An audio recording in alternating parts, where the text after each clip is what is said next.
नमस्कार दोस्तों, एक बार फिर हमारे YouTube चैनल में आप लोगों का हार्दिक स्वागत है। लेटेस्ट अपडेट निकल के आएगी। कर्मचारी और पेंशनरों के लिए अच्छी खबर है। सुप्रीम कोर्ट ने दिया महत्वपूर्ण फैसला।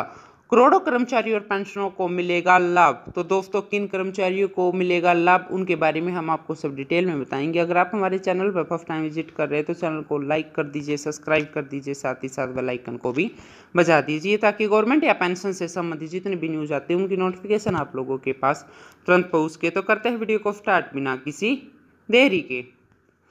दोस्तों, सुप्रीम कोर्ट ने सेवानिवृत्त कर्मचारी और पेंशनरों को बड़ी राहत दे दी है। दरअसल किसी कर्मचारी को राज्य शासन द्वारा यदि अतिरिक्त पेंशन सहित अतिरिक्त भुगतान कर दिया जाता है तो उसे सेवानिवृत्ति के बाद इस आधार पर नहीं वसूला जा सकता कि उसकी वेतन वृद्धि राज्य शासन की तरफ से किसी त्रुटि की वजह से हुई थी। दरअसल इस मामले में सुप्रीम कोर्ट ने सुनवाई करते हुए कहा है कि अतिरिक्त भुगतान की वसूली सेवानिवृत्ति के बाद नहीं की जानी चाहिए।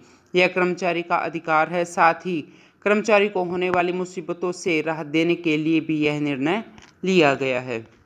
सुप्रीम कोर्ट ने कई मामलों को देखते हुए और याचिकाकर्ता की याचिका पर वकील द्वारा दी गई दलील को सुनने के बाद यह फैसला दिया है कि यदि किसी कर्मचारी को किए गए अतिरिक्त भुगतान के कारण उसका किसी भी धोखाधड़ी, गलत दस्तावेज पेश करने के कारण नहीं है तो उसे अतिरिक्त भुगतान की राशि को वापस नहीं वसूला जाएगा।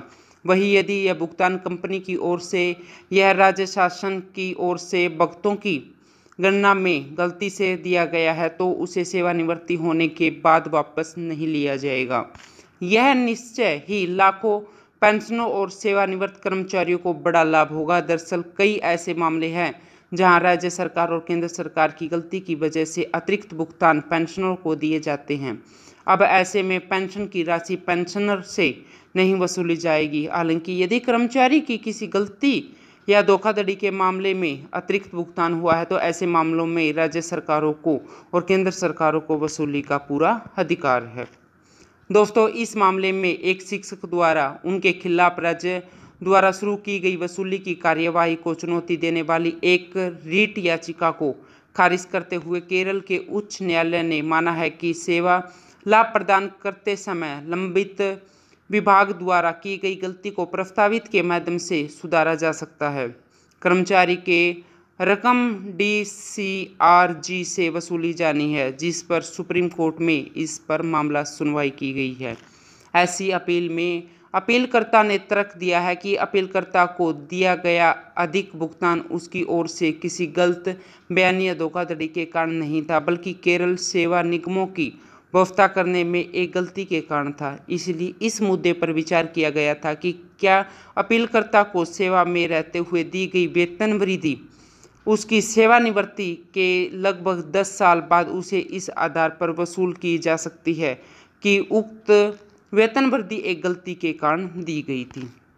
दोस्तों, एससी ने कहा है कि किसी कर्मचारी को अलाउंस का अधिकार भुगतान वसूली योग्य नहीं है। एससी ने कहा है कि वसूली के खिलाफ यह राहत कर्मचारी को किसी भी अधिकार के कारण नहीं दी जाएगी, बल्कि क्वांटिटी में न्यायिक विवेक का प्रयोग करते हुए न्यायमूर्ति एस अब्दुल नजीर और न्यायमूर्ति एस अब्दुल नजीर और विक्रमनाथ ने कर्मचारियों और पेंशनरों को इस कठिनाई से राहत प्रदान करने के लिए यह आदेश दिया जा रहा है कि जो वसूली का आदेश देने पर उन्हें नहीं हुई थी।